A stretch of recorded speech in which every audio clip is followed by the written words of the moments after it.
Je m'appelle Maud Salomé Ekila, je suis journaliste reporter, je vis à Kinshasa et je suis l'auteur du livre Kécho, 13 histoires et comptines d'Afrique. Kécho, 13 histoires et comptines d'Afrique, c'est un livre de 13 histoires qui se terminent toutes par des comptines populaires qui viennent de tout le continent africain. C'est des histoires qui parlent de partage, de solidarité, de respect des différences, de tolérance des identités africaines, de la valorisation de l'histoire noire et du continent en général. Et elles se terminent donc toutes par des comptines en fait qui sont les comptines qui ont bercé nos mamans et nos grands-mamans et nos grands-parents depuis des centaines et des centaines d'années.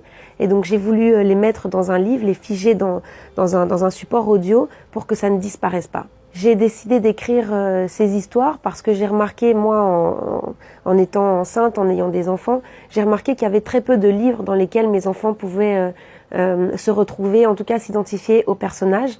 Et donc, c'était d'abord l'idée de faire un livre pour tous les enfants afro-descendants du monde entier, qui puissent récupérer une estime d'eux-mêmes en se reconnaissant dans des personnages, au niveau des coiffures, des prénoms, des histoires, des contextes, etc.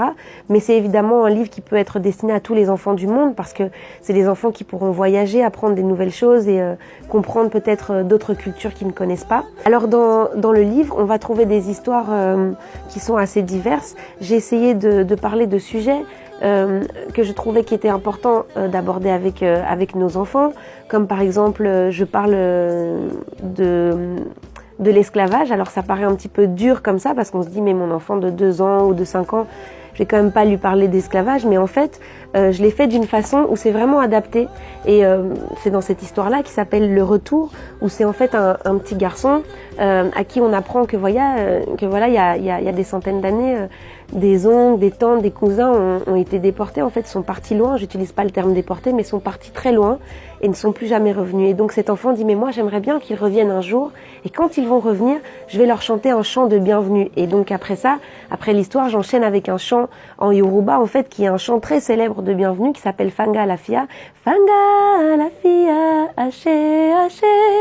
Et en fait, ce chant, c'est un chant qui est très puissant, qui est très profond et qui vraiment est un chant pour dire aux gens bienvenue, welcome. Et donc, ce petit garçon, il se dit mais finalement ils sont tous partis très loin. Et ça correspond évidemment à tous les gens de la diaspora qui sont éparpillés partout dans le monde, tous ces afro-descendants à qui ce petit garçon dit mais revenez rechercher vos racines, revenez pour comprendre peut-être votre histoire, etc. Les chants sont un peu dans toutes les langues. Il y a du Yoruba, il y a du Swahili, il y a du Kikongo, il y a du Lingala bien sûr, il y a du Lari, il y a du Bambara. Voilà, donc j'essaie de faire un petit peu le tour, bien que en 13 histoires je pouvais pas faire toutes les différentes langues qu'on a sur le continent, mais en tout cas c'est un bon premier ouvrage pour se réapproprier en fait ces cultures et puis cette mémoire, cette histoire. Dans le livre, au début du livre, il y a cette carte USB qui se trouve ici.